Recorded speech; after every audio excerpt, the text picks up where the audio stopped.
이 남자는 미쳤다. 내가 처음 그를 만났을 때 가장 먼저 떠올린 생각이었습니다. 붉게 물든 모로코의 해변.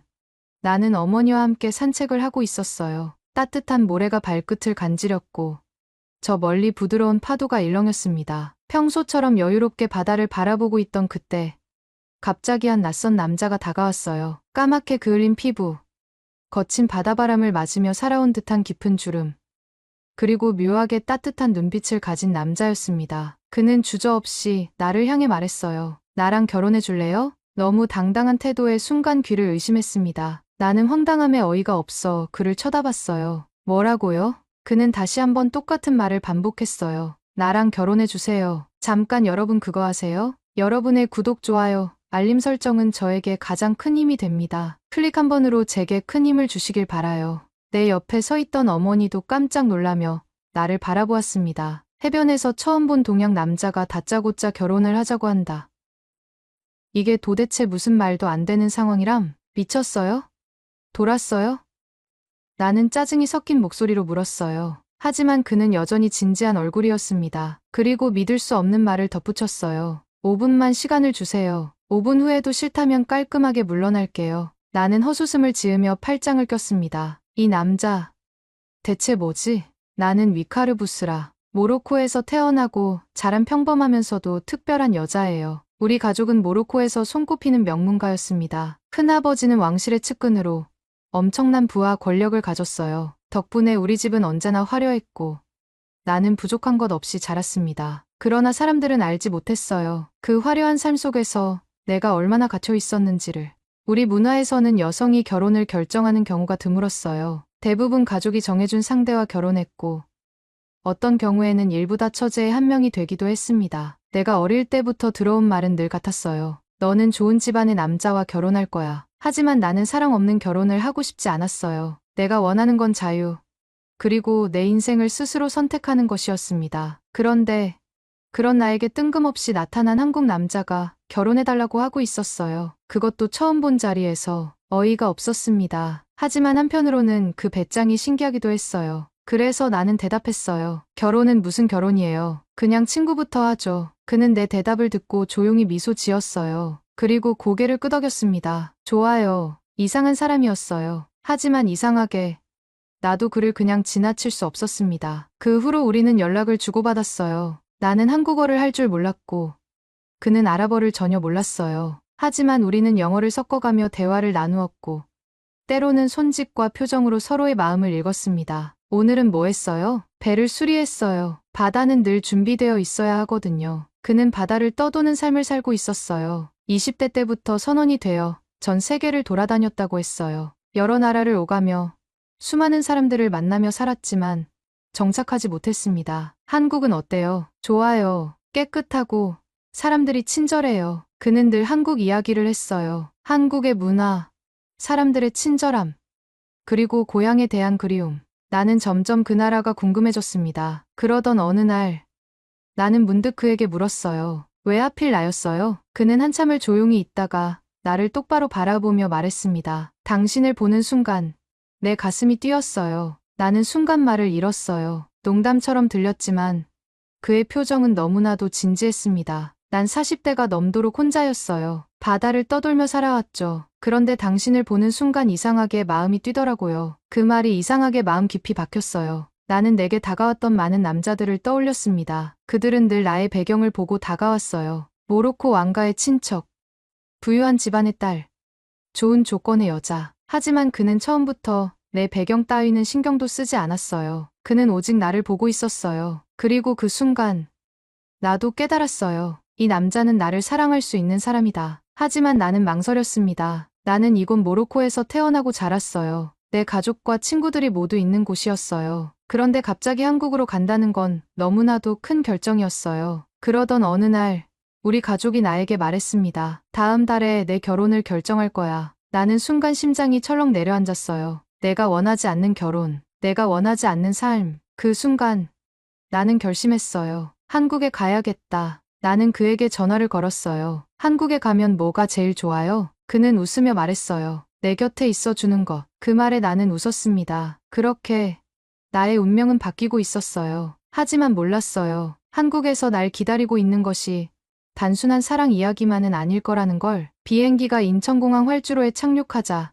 내 가슴이 터질 것처럼 두근거렸습니다. 모로코를 떠나 한국에 오기로 결심한 후 모든 것이 빠르게 진행되었어요. 가족들의 반대는 예상보다 심하지 않았습니다. 큰아버지는 내가 선택한 일이라면 존중하겠다 라고 했고, 어머니는 마지막까지 걱정스러운 얼굴로 나를 배웅해 주었어요. 한국에서 잘 살 수 있을까? 비행기에서 내리면서도 그 걱정이 계속 맴돌았습니다. 내가 아는 한국어라고는 안녕하세요, 감사합니다 정도였고, 한국 문화에 대해 아는 것도 드라마에서 본 것이 전부였어요. 그러나 그 모든 불안을 날려버리듯이 공항에서 나를 기다리던 남편은 환한 미소로 두 팔을 벌리고 서 있었습니다. 왔구나, 부스라. 그의 얼굴을 보는 순간 비로소 안심이 되었어요. 한국에서의 첫날, 남편은 나를 곧장 집으로 데려가지 않았습니다. 먼저 한국을 구경해야 하지 않겠어? 나는 피곤하기도 했지만 한국이 어떤 곳인지 직접 보고 싶었어요. 모로코에서 떠나오기 전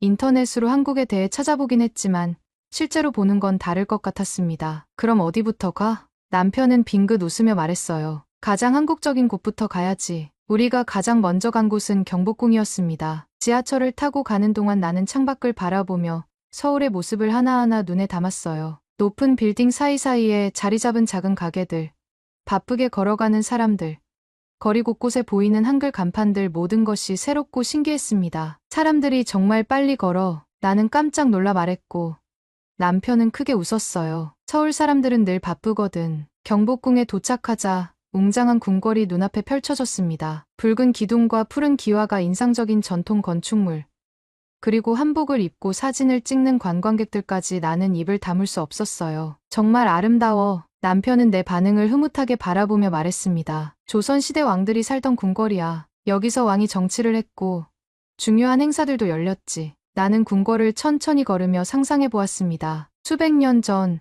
이곳에서 화려한 한복을 입은 왕과 신하들이 걸어 다녔을 모습을요. 그러다 문득 궁금해졌어요. 모로코에도 왕궁이 있는데 여긴 느낌이 완전히 다르네. 한국 왕들은 어떤 사람이었어? 남편은 내 질문을 반갑다는 듯 받아주며 조선의 역사에 대해 이야기해 주었습니다. 한국의 왕들은 백성을 위해 노력해야 했어. 물론 권력을 둘러싼 갈등도 많았지만 가장 중요한 건 나라를 지키는 거였지. 그의 이야기를 듣다 보니 한국 역사에 대해 더 알고 싶어졌어요. 언젠가 한국어를 더 잘하게 되면 직접 책을 읽어봐야겠다고 생각했습니다. 궁을 둘러본 후 우리는 근처 전통 찻집에 갔어요. 따뜻한 유자차를 한 모금 마셨는데 달콤하면서도 상큼한 맛이 입안 가득 퍼졌습니다. 이거 정말 맛있다. 남편은 내 반응이 귀엽다는 듯 웃으며 말했어요. 한국에는 몸을 따뜻하게 해주는 차가 많아. 유자차, 생강차, 대추차 같은 것들. 나는 모로코에서 마시던 민트티와 비교해보며 천천히 유자차를 음미했습니다. 그렇게 나는 한국의 첫 번째 매력을 발견했어요. 다음 날 우리는 남산에 갔습니다. 케이블카를 타고 올라가는데 서울의 전경이 한눈에 들어왔어요.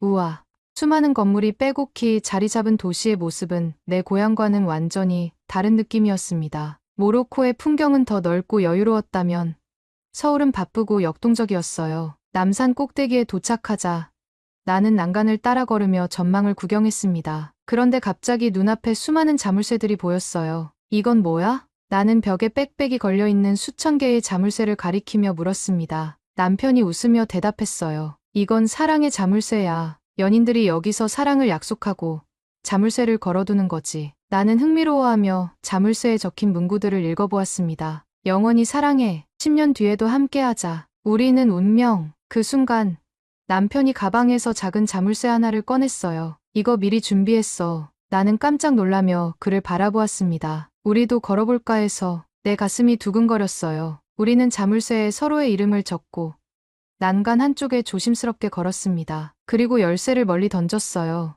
이제 이 자물쇠는 영원히 여기 남아있겠네. 남편은 미소 지으며 내 손을 꼭 잡았어요. 우리도 영원히 함께할 거야. 그 순간 나는 한국에서의 삶이 기대되기 시작했습니다. 여행을 마친 후 우리는 드디어 남편의 집으로 향했어요. 남편은 서울이 아닌 경기도에 있는 한적한 동네에서 살고 있었습니다. 바다와 가까운 곳이었는데 아마도 선장으로 살아온 그에게는 바다 없는 삶이 상상되지 않았겠지요. 도착한 집은 크지는 않았지만 아늑했어요. 직접 만든 듯한 나무 가구들, 곳곳에 걸려있는 배와 관련된 장식품들, 그리고 벽 한쪽에 붙어있는 세계 지도. 이건 뭐야? 나는 지도를 가리키며 물었습니다. 남편은 웃으며 다가와 손가락으로 지도의 여기저기를 짚었어요. 이게 내가 다녀온 나라들이야. 한국, 일본, 중국, 인도네시아, 이집트, 스페인 그리고 모로코. 모로코에 표시된 건 뭐야? 그는 내 얼굴을 보며 따뜻한 미소를 지었어요. 내가 가장 소중한 걸 얻은 곳이야. 나는 순간 심장이 두근거렸습니다. 그렇게 나는 한국에서의 삶을 시작하게 되었습니다. 앞으로 어떤 일이 기다리고 있을지 몰랐지만 남편과 함께라면 모든 걸 이겨낼 수 있을 것 같았어요. 한국에서의 생활은 점점 익숙해지고 있었습니다. 처음에는 낯설기만 했던 것들이 이제는 자연스럽게 느껴졌어요. 버스를 타는 것도, 시장에서 물건을 사는 것도, 한국어로 간단한 대화를 나누는 것도 조금씩 익숙해졌습니다. 하지만 여전히 어려운 순간들이 있었어요. 특히 사람들의 시선과 편견이 가장 큰 문제였습니다. 어느 날 남편과 함께 근처 식당에 갔어요. 한국 음식을 좋아하게 된 나는 김치찌개가 먹고 싶었어요. 남편은 늘 가던 단골집이 있다며 나를 데려갔습니다. 우리는 자리에 앉아 음식을 주문했어요. 식당 안은 따뜻하고 편안한 분위기였고 맛있는 냄새가 가득했습니다. 그런데 내가 자리에 앉자마자 주변에서 작은 속삭임이 들려왔어요. 외국인이네. 저 사람 한국말 할 줄 아나? 저렇게 어린 여자가 왜 나이 많은 남자랑 결혼했겠어? 나는 순간 귀를 의심했어요. 분명 작은 목소리였지만 내게는 너무나도 크게 들렸습니다. 옆 테이블에 앉아있던 두 중년 여성이 나를 흘끗거리며 수군거리고 있었어요. 나는 애써 무시하려 했지만 그들의 시선이 점점 날카로워지는 것이 느껴졌습니다. 돈 보고 시집왔나 보네. 그 말을 듣는 순간 가슴이 철렁 내려앉았어요. 나는 모로코에서도 부유한 집안에서 태어났습니다. 내가 남편과 결혼한 이유는 돈 때문이 아니었어요. 하지만 그들은 나를 그런 시선으로 보고 있었습니다. 그때 남편이 내 표정이 어두워진 것을 눈치챘는지 조용히 내 손을 잡았어요. 괜찮아? 나는 억지로 웃으며 고개를 끄덕였어요. 하지만 마음속에서는 뭔가 무너지는 기분이었습니다. 식사가 끝나고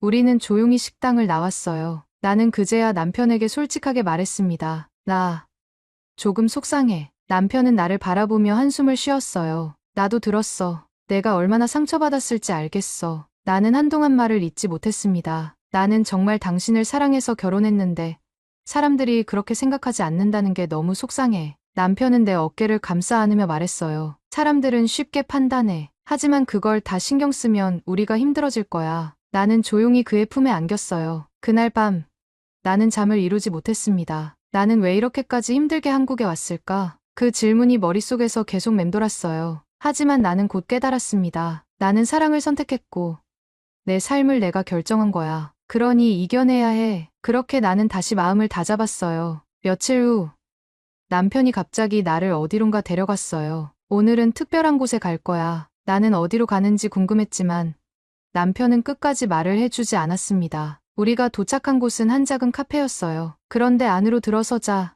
익숙한 언어가 들려왔습니다. 안녕하세요. 어서 오세요. 나는 깜짝 놀랐어요. 그곳에서는 다양한 국적의 사람들이 한국어로 대화를 나누고 있었습니다. 여기가 뭐야? 외국인들이 한국어를 배우고 서로 도와주면서 교류하는 곳이야. 너도 여기서 친구들을 사귈 수 있을 거야. 나는 긴장되면서도 설렘이 느껴졌어요. 남편이 내 등을 살짝 밀며 말했습니다. 가서 인사해봐. 나는 천천히 다가가 자기소개를 했어요. 안녕하세요.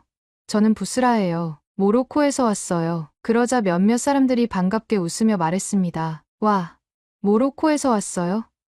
반가워요.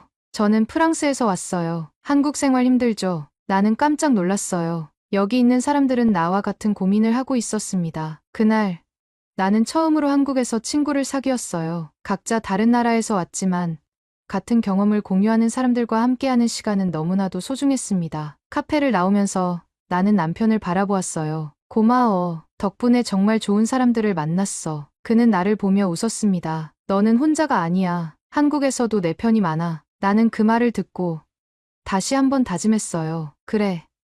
나는 이겨낼 거야. 그렇게 나는 한국에서 진짜 나의 자리를 찾아가기 시작했습니다. 한국에서의 생활이 점점 익숙해지고 있었습니다. 처음에는 모든 것이 낯설고 어려웠지만 이제는 시장에서 한국어로 흥정도 해보고 버스도 혼자 타고 다닐 수 있을 정도로 편해졌어요. 여전히 부족한 부분도 많았지만 그래도 한국이 나의 새로운 고향처럼 느껴지고 있었습니다. 하지만 아직 해결되지 않은 문제가 하나 있었어요. 남편의 가족과의 관계였습니다. 결혼을 하고 한국에 왔지만 나는 아직 남편의 부모님을 한 번도 만나지 못했어요. 남편은 오랫동안 바다를 떠도는 삶을 살았고 부모님과 자주 왕래하지 못했다고 했습니다. 나도 처음에는 크게 신경 쓰지 않았지만 시간이 지나면서 마음 한편이 불편해졌어요. 나를 가족으로 받아들일까? 남편은 늘 나를 걱정하지 말라고 했지만 솔직히 말하면 나는 걱정이 되었습니다. 그러던 어느 날 남편이 조심스럽게 말을 꺼냈어요. 이번 설에 부모님을 뵙고 싶어. 나는 순간 긴장했습니다. 정말 내가 가도 괜찮을까? 남편은 내 손을 잡으며 미소를 지었어요. 당연하지. 부모님도 이제 널 보고 싶어 하셔. 그렇게 우리는 남편의 고향으로 향했습니다. 설날 아침 남편의 부모님이 사는 작은 마을에 도착했어요. 서울과는 완전히 다른 풍경이었습니다. 조용하고 아늑한 시골 마을. 낮은 기와집들이 옹기종기 모여있는 모습이 정겨웠어요. 나는 차에서 내리면서도 긴장을 놓을 수 없었습니다. 괜찮아. 너무 걱정하지 마. 남편이 내 등을 토닥이며 말했어요. 나는 조심스럽게 고개를 끄덕였습니다. 현관문을 열고 들어서자 남편의 부모님이 거실에 앉아 계셨어요. 나는 깊이 허리를 숙이며 인사했습니다. 안녕하세요. 처음 뵙겠습니다. 남편의 어머니는 조용히 나를 바라보았어요. 아버지는 아무 말 없이 고개를 끄덕이셨습니다. 어색한 침묵이 흘렀어요. 나는 긴장된 마음으로 앉았고 남편의 어머니가 조용히 입을 열었습니다. 먼 길 오느라 힘들었지? 나는 깜짝 놀라면서도 반가웠어요. 네. 하지만 남편이 옆에 있어서 괜찮아요. 어머니는 미묘한 표정으로 나를 바라보시더니 고개를 끄덕이셨습니다. 식사 시간이 되자 나는 부엌으로 가서 음식을 돕기로 했어요. 저도 도와드릴게요. 어머니는 잠시 망설이더니 작은 미소를 지으며 나에게 팔을 건네주셨습니다. 그럼 이거 다듬어 줄래? 나는 열심히 팔을 다듬으며 어머니의 표정을 살폈어요. 한국 음식은 많이 먹어봤니? 네. 김치찌개랑 불고기 정말 좋아해요. 그 말을 들은 어머니는 살짝 미소를 지었습니다. 그래? 그럼 다음엔 너한테 불고기 양념하는 법을 알려줄게. 나는 순간 너무 기뻐서 두 눈이 반짝였어요. 정말요? 저 배우고 싶었어요. 그렇게 우리는 조금씩 가까워지고 있었습니다. 식사가 끝난 후 남편의 아버지가 조용히 나를 불렀어요. 잠깐 밖에 나가서 이야기 좀 할까? 나는 긴장한 채로 따라 나갔습니다. 마당에 서 있는 아버지는 한동안 말없이 하늘을 바라보셨어요. 그리고 조용히 입을 열었습니다. 솔직히 처음엔 걱정이 많았다. 나는 가슴이 철렁했어요. 우리 아들이 늦게 장가를 가기도 했고 내가 외국인이라는 것도 신경이 쓰였어. 나는 조용히 그의 말을 들었습니다. 하지만 내가 이렇게 우리 집까지 찾아와서 노력하는 모습을 보니까 이제는 알겠더라. 너는 우리 아들을 진심으로 사랑하는구나. 나는 순간 울컥했어요. 저 정말 많이 사랑해요. 그리고 저도 이 가족의 일원이 되고 싶어요. 아버지는 천천히 고개를 끄덕이셨습니다. 그래, 앞으로 우리 가족이 되어줘. 그 순간 나는 눈물이 왈칵 쏟아졌어요. 그날 밤 나는 남편에게 모든 이야기를 털어놓았습니다. 아버님이 나를 가족으로 받아주신대. 남편은 미소를 지으며 나를 꼭 안아주었어요. 잘 해낼 줄 알았어. 나는 남편의 품에서 조용히 눈을 감았습니다. 다음 날 나는 남편의 부모님을 위해 모로코 전통 요리를 만들어 보기로 했어요. 제가 오늘은 모로코 음식을 대접하고 싶어요. 어머니는 흥미로운 듯 나를 바라보셨습니다. 정말. 어떤 음식인데? 나는 환하게 웃으며 대답했어요. 쿠스쿠스요. 모로코에서 가장 사랑받는 전통 음식이에요. 나는 시장에서 사온 재료들을 준비했고 남편도 옆에서 거들었어요. 부드럽게 쪄진 쿠스쿠스 위에 양고기와 병아리콩, 각종 채소를 올리고 매콤하면서도 감칠맛 나는 소스를 더했습니다. 이제 완성됐어요. 식탁에 쿠스쿠스를 올리자 남편의 부모님은 흥미롭게 바라보셨어요. 오, 향이 정말 좋구나. 한 입 맛본 어머니는 놀란 표정을 지으셨습니다. 이거 생각보다 너무 맛있네. 아버지도 고개를 끄덕이며 연신수저를 들었어요. 모로코 음식이 이렇게 맛있을 줄 몰랐어. 너 덕분에 새로운 걸 배웠구나. 그 순간 나는 따뜻한 가족의 온기를 느꼈습니다. 그렇게 우리의 사연은 점점 알려지기 시작했어요. 처음에는 작은 마을 사람들 사이에서, 그리고 동네 신문에서 우리의 이야기를 다뤘습니다. 29살 차이 나는 부부, 국경을 뛰어넘은 사랑이라는 제목이 붙었고 점점 더 많은 사람들이 우리의 이야기를 궁금해했어요. 그리고 결국 우리는 방송 출연 제안을 받았습니다. 처음에는 망설였지만 남편과 나는 우리의 이야기를 솔직하게 나누기로 했어요. 방송이 나간 후 반응은 폭발적이었습니다. 진짜 찐사랑이다. 돈 보고 결혼했다는 사람들. 이제 할 말 없겠네. 모로코 왕족급 집안에서 다 버리고 한국으로 왔다고? 감동이다. 하지만 이런 비난과 편견과 달리 나는 모로코에서도 손에 꼽히는 상위 1% 금수저였습니다. 내 큰아버지는 모로코 왕의 측근으로 순자산만 6조 3천억 원에 이를 것으로 추정되었어요. 이 사실이 알려지자 나를 의심하고 비난하던 사람들은 더 이상 아무 말도 할 수 없었습니다. 그제야 사람들은 깨달았어요. 이건 정말 찐사랑이구나. 나는 그동안 나를 향했던 오해와 편견들이 사라지는 것을 느낄 수 있었어요. 남편도 처음에는 사람들의 말에 상처받았지만 시간이 지나면서 달라졌어요. 사람들이 뭐라고 하든 난 신경 쓰지 않아. 그리고 사실 덕분에 생활이 훨씬 여유로워졌어. 남편은 농담처럼 웃으며 말을 했지만 나는 그의 진심을 알 수 있었습니다. 당신 덕분에, 그리고 처가 덕분에 우리 삶이 더 안정됐어. 나는 남편을 바라보며 웃었어요. 그럼 이제 한국에서 더 행복하게 살아야겠네. 그렇게 우리는 더 단단한 믿음으로 함께하기로 했습니다. 그리고 그때 깨달았습니다. 나는 한국에 온 걸 절대 후회하지 않는다. 비록 쉽지 않은 길이었지만 나는 사랑을 선택했고 새로운 가족을 얻었으며 진정한 내 자리를 찾았습니다. 이제 나는 당당하게 말할 수 있어요. 한국에서의 삶이 나의 최고의 선택이었다. 오늘의 이야기는 여기까지입니다. 오늘의 사연이 마음에 드셨다면 구독, 좋아요 부탁드리겠습니다. 소중한 시간 긴 이야기 끝까지 들어주셔서 진심으로 감사합니다. 앞으로도 더 좋은 사연으로 여러분을 찾아오겠습니다. 시청해주셔서 감사합니다. 해주셔서 감사합니다. 해주셔서 감사합니다.